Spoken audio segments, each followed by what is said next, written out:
Hello students, welcome to our channel science gamma. এখন তোমাদের class 8-এর রায় ও মার্টিন প্রশ্নবিচিত্রার পেজ নাম্বার 198। এখানে তোমাদের যে 5 নম্বর সেটটা দেওয়া হয়েছে ধূপগুড়ি হাই স্কুল, তো এই 5 নম্বর সেটটার তোমাদের পরিবেশ বিজ্ঞান অধ্যায়ের এই সেটটার সম্পূর্ণ অ্যান্সারগুলো বলবো। তো দেখো, একের দাগের একটা কি বলছে, চাপ বাড়ালে তরলের স্ফুটনাঙ্ক কি হয়? বেড়ে যায়, অপরিবর্তিত থাকে, কমে যায়, কোনোটি নয়। তো চাপ বাড়ালে স্ফুটনাঙ্ক বেড়ে যায়। এর পরের কোশ্চেনটা কি আছে, সূর্য থেকে পৃথিবীতে যে পদ্ধতি তাপ আছে সেটি হলো অবশ্যই বিকিরণ পদ্ধতি। এই কোশ্চেনটা খুবই গুরুত্বপূর্ণ প্রশ্ন, প্রায় পেজেই এটা আছে। আচ্ছা, ঝালাই একটি তাপমোচী বিক্রিয়া, এই বিক্রিয়াতে কোন কোন গ্যাসের মিশ্রণ ব্যবহার করা হয়? তো অ্যাসিটিলিন আর অক্সিজেন, তার মানে সি এরটা হচ্ছে C2H2 অ্যাসিটিলিন আর অক্সিজেন O2। চারেরটা পদার্থ যৌগগুলির মধ্যে কোনটি মৃদু তড়িৎ বিশ্লেষ্য? অ্যাসিটিক অ্যাসিড, তার মানে অ্যান্সার হয়ে যাবে ডি এরটা CH3COOH। চলো এরপরে এগুলো দেখে নাও। ডেঙ্গি কোন জীবাণু ঘটিত রোগ? তো এখানে অপশনগুলো কি কি দেওয়া আছে না, প্লাজমোডিয়াম ভাইভাক্স, ফ্ল্যাভিভাইরাস, রোটাভাইরাস। তো সঠিক অ্যান্সারটা দেখতে পাচ্ছ তোমরা, ফ্ল্যাভিভাইরাস। ডেঙ্গি হচ্ছে ফ্ল্যাভিভাইরাস। এরপরে 6 দাগেরটা, খারিফ ফসলের একটি উদাহরণ হলো গম, ছোলা, ভুট্টা। তো এখানে দেখতে সরষে দেওয়া আছে, তাহলে ভুট্টা হবে সঠিক অ্যান্সার। এরপরেরটা, ডটস পদ্ধতিতে যে রোগের চিকিৎসা করা হয় সেটি হলো কি না, যক্ষা। এরপর চলে আসো 2 দাগের একটা, 0 ডিগ্রি সেন্টিগ্রেড তাপমাত্রায় 1 গ্রাম জল ও 1 গ্রাম বরফের মধ্যে কার তাপের পরিমাণ বেশি ও কত বেশি? তো অ্যান্সারটা হবে যে 0 ডিগ্রি সেন্টিগ্রেড তাপমাত্রার 1 গ্রাম জল, অ্যান্সারটা হবে তাহলে 0 ডিগ্রি সেন্টিগ্রেড তাপমাত্রার 1 গ্রাম জল এ তাপের পরিমাণ বেশি। বোঝা গেল? এটা লিখবে প্রথম অ্যান্সার। তারপর বলছে কত পরিমাণ বেশি, সেটা হচ্ছে 80 ক্যালোরি। 80 ক্যালোরি তাপের পরিমাণ বেশি, ঠিক আছে? আর বাকিটা লিখছি না, 80 ক্যালোরি তাপের পরিমাণ বেশি 0 ডিগ্রি সেন্টিগ্রেড তার 1 গ্রাম জলে। এরপর 2 দাগেরটা, এমন একটি পদার্থের নাম লেখো যার গলনাঙ্ক ও হিমাঙ্ক আলাদা। তো একটা পদার্থ লিখতে বলেছে, তাহলে লিখে দাও কাঁচ। এছাড়া তোমরা লিখতে পারো মাখন, চর্বি, মোম, পিচ ইত্যাদি। চলো এরপর 3 দাগেরটা, জারক দ্রব্য নিজে ড্যাশ হয়। তো জারক দ্রব্য কি হয়? নিজে বিজারিত হয়,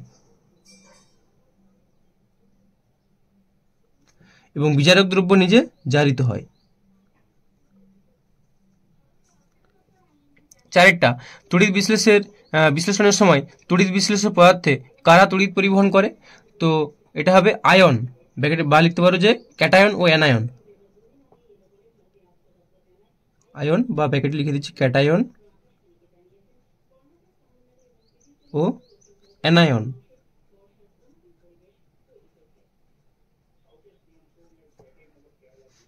ঠিক আছে, চলো এরপর সত্য মিথ্যা। মেঘে মেঘে ঘর্ষণে মেঘ আহিত হয়, এটা অবশ্যই হবে মিথ্যা। এরপর 6টা, মৌমাছির জীবনচক্রের 4টি দশা কি কি? তো মৌমাছির জীবনচক্রের 4টি দশা হলো, প্রথমে কি হবে না, ডিম, ডিমের পর হবে লার্ভা, লার্ভার পর হবে পিউপা, পিউপার পর হচ্ছে পূর্ণাঙ্গ মৌমাছি, পূর্ণাঙ্গ মৌমাছি। ঠিক আছে, এটি হলো অ্যান্সার। আচ্ছা, এরপর চলে আসো 3 দাগের একটা, কুয়াশা কিভাবে সৃষ্টি হয়? তো অ্যান্সারটা তোমরা দেখে নাও। তাহলে এটা লিখে নেবে যে কুয়াশা কিভাবে সৃষ্টি হয় না, বায়ুপ্রবাহের অনুপস্থিতিতে কোনো কারণে ভূপৃষ্ঠের কাছাকাছি অনেকখানি জায়গা জুড়ে বাতাসের উষ্ণতা শিশিরাঙ্কের নেমে গেলে বায়ু তাতে উপস্থিত জলীয় বাষ্প দ্বারা সম্পৃক্ত হয়। উষ্ণতা আরও হ্রাস পেলে ওই সম্পৃক্ত জলীয় বাষ্পের কিছু অংশ ঘনীভূত হয়ে ছোট ছোট জলকণার আকৃতিতে ধারণ করে এবং বাতাসে ভাসমান ধূলিকণাকে আশ্রয় করে ভাসতে থাকে। একেই কুয়াশা বলে, বা এইভাবে কুয়াশা সৃষ্টি হয়। ঠিক আছে, চলো এটা লিখে নিবে তাহলে। চলো নেক্সট কোয়েশ্চেন কি আছে, 3 থেকে 2টা, দুখণ্ড বরফকে একসঙ্গে চেপে দিলে জোড়া লাগে কেন? তো অ্যান্সারটা তোমরা দেখে নাও। তাহলে এইভাবে লিখবে যে বরফের গলনের ফলে যে জল উৎপন্ন হয় তার আয়তন বরফের আয়তনের তুলনায় কম। চাপ বাড়ালে গলনের সুবিধা হয়, তাই চাপ বৃদ্ধি করলে বরফের গলনাঙ্ক হ্রাস পায়।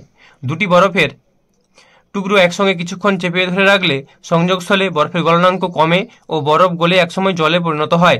চাপ উঠে নিলে গলনাঙ্ক আবার বাড়ে ও গলে যাওয়া জল আবার বরফে পরিণত হয়, ফলে বরফের টুকরো দুটি জুড়ে যায়। তো এটি হলো অ্যান্সার। এরপরে কোশ্চেন কি আছে দেখে নাও। তিনেরটা জারণ ও বিজারণ একই সঙ্গে ঘটে উদাহরণ সহ ব্যাখ্যা করো। তো অ্যান্সারটা দেখে নাও। তাহলে এটা লিখবে যে কোন রাসায়নিক বিক্রিয়ায় জারণ ও বিজারণ সর্বদা একই সঙ্গে ঘটে। এটি একটি উদাহরণের সাহায্যে দেখানো হলো। কালো রঙের লেড সালফাইডের সঙ্গে হাইড্রোজেন পারক্সাইডের বিক্রিয়ায় সাদা রঙের লেড সালফেট ও জল উৎপন্ন হয়। এখানে PbS H2O2 দ্বারা জারিত হয়ে PbSO4 উৎপন্ন করে এবং H2O2 বিজারিত হয়ে জলে পরিণত হয়। তাহলে PbS প্লাস 4H2O2 থেকে হচ্ছে PbSO4 প্লাস 4H2O। তাহলে PbS থেকে PbSO4 এর জারণ ঘটছে এবং H2O2 হাইড্রোজেন পারক্সাইড থেকে জলে বিজারণ ঘটছে। এভাবে লিখতে হবে। এইভাবে সব রকম জারণ বিজারণ বিক্রিয়াগুলি লক্ষ্য করলে দেখা যায় যে জারণের সময় জারক পদার্থ নিজে বিজারিত হয় এবং বিজারণের সময় বিজারক পদার্থ নিজে জারিত হয়। সুতরাং জারণ এবং বিজারণ একই বিক্রিয়ার একই সঙ্গে ঘটে। তাহলে এই যে তোমরা বিক্রিয়াটা এটা দিয়েও লিখতে পারো বা অন্য বিক্রিয়া দিয়েও এইভাবে লিখতে পারো। ঠিক আছে, চলো পরের কোশ্চেনটা দেখে নেওয়া যাক। এরপর হচ্ছে 4 দাগের একটা কি বলছে, লোহার পাইপের উপর জিঙ্কের প্রলেপ দিতে হলে ক্যাথোড ও অ্যানোড হিসেবে কি কি ব্যবহার করতে হবে। তো এটা তোমরা লিখবে যার উপর প্রলেপ দিতে হবে তাকে ক্যাথোডে রাখবো এবং যেই জিনিসটার প্রলেপ দেওয়া হবে সেটাকে অ্যানোডে রাখতে হয়। তাহলে লোহার পাইপ, অ্যান্সারটা লিখবে যে লোহার পাইপ থাকবে হচ্ছে ক্যাথোডে। ঠিক আছে, লোহার পাইপ হচ্ছে ক্যাথোডে। আর অ্যানোড রূপে কি নেবে, অ্যানোড রূপে নিবে যে বিশুদ্ধ জিঙ্কের দণ্ড। জিঙ্কটাকে শুধু জিঙ্ক লিখবে না, লিখবে বিশুদ্ধ জিঙ্কের দণ্ড, বিশুদ্ধ জিঙ্কের দণ্ড, এটা অ্যানোড রূপে নেব। কেউ বিশুদ্ধ জিঙ্কের পাত লিখলেও লিখতে পারো। চলো বিয়েরটা তড়িৎ বিশ্লেষণের দুটি ব্যবহার লেখো। তো তড়িৎ বিশ্লেষণের অনেক ব্যবহার আছে। যেমন ধরো কোনো ধাতুর যদি অপর কোনো ধাতুর প্রলেপ দিতে হয়, অর্থাৎ ধাতুটাকে বিভিন্ন রকম পরিবেশের রাসায়নিক বিক্রিয়া থেকে রক্ষা করার জন্য তড়িৎ বিশ্লেষণ পদ্ধতি ব্যবহার করা হয়। আর কি হয়, ধাতু নিষ্কাশনে ব্যবহার করা হয় তড়িৎ বিশ্লেষণ পদ্ধতি, ধাতু পরিশোধনে ব্যবহার করা হয় ইত্যাদি। ঠিক আছে, এরপর দুইটা বজ্রপাত ও বজ্রনাদ বলতে কি বোঝো।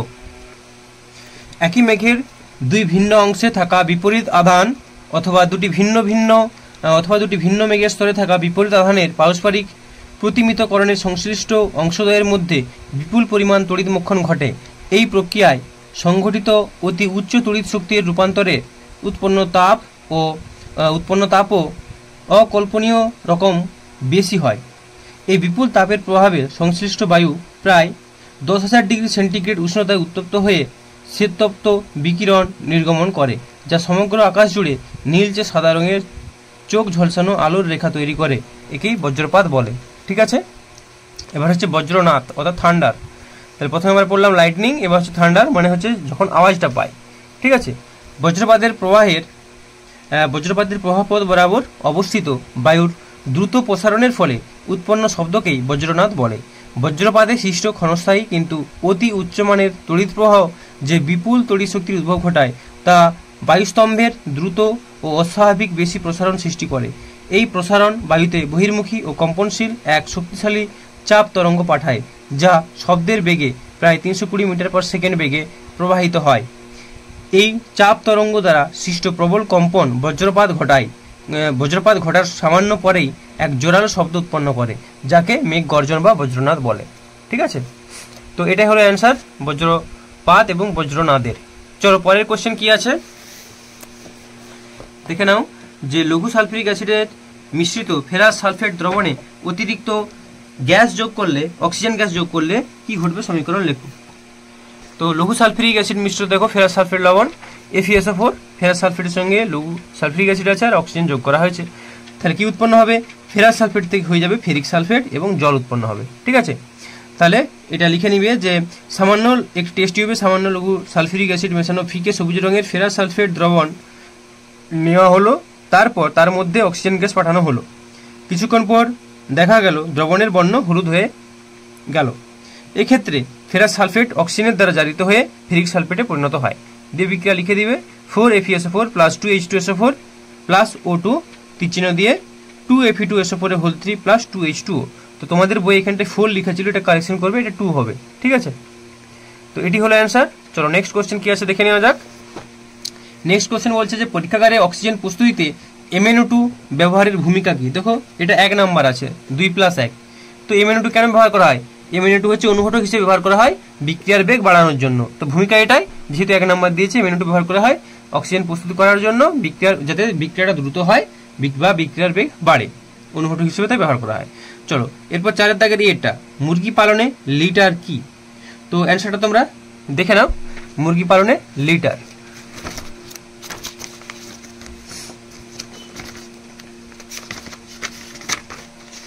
দেখো যে ডিপ লিটার পদ্ধতি, এটাই হচ্ছে লিটার। লিটার তৈরির ঘর আলো বাতাসযুক্ত হওয়া দরকার। ঘরের মেঝেতে লিটার তৈরির আগে চুন, ব্লিচিং পাউডার ছড়িয়ে জীবাণুমুক্ত করা হয়। এরপর এই পরিষ্কার আর শুকনো মেঝেতে লিটার বিছানো হয়। এবার লিটার কি, তার অ্যান্সারটা দেখে নাও। যে বিচালি অর্থাৎ ছোট ছোট খড়ে যে খড় কাটা টুকরোগুলোকে, খড়ের গুঁড়ো, শুকনো পাতা, ধান, তুলো বীজ আর জবের তুষ, ভুট্টা, আমের খোসা ইত্যাদি দিয়ে ঘরের মেঝেতে জীবের জন্য শয্যা তৈরি করা হয়, এটাই হলো লিটার। এবার দেখো ওখানে 2 নম্বর আছে, আর একটু ভালো লিখলে ভালো হয়। যে প্রথমে কাঠের গুঁড়ো ছড়িয়ে তার উপর খড় বিছানো হয়, এরপর অন্যান্য জিনিসগুলো বিছিয়ে 10 থেকে 15 সেন্টিমিটার পুরু নতুন লিটার তৈরি করা হয়। মুরগিরা থাকতে আরম্ভ করলে ওই লিটার মুরগির মল ভালোভাবে মিশে গেলে পুরনো লিটারের উপরে আবার নতুন করে 5 সেন্টিমিটার পুরু লিটার পাতা হয়।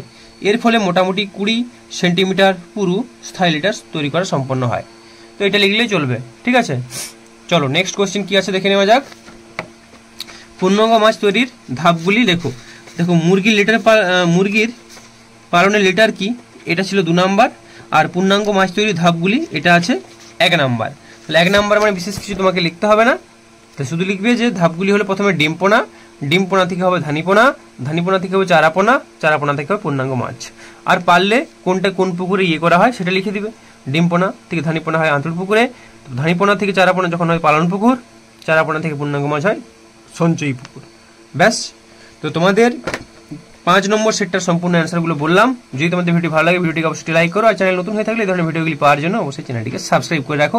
এরপরে তোমাদের 6 নম্বর যে সেটটা দেওয়া আছে তার অ্যান্সারগুলো দেবো। ওকে, বাই।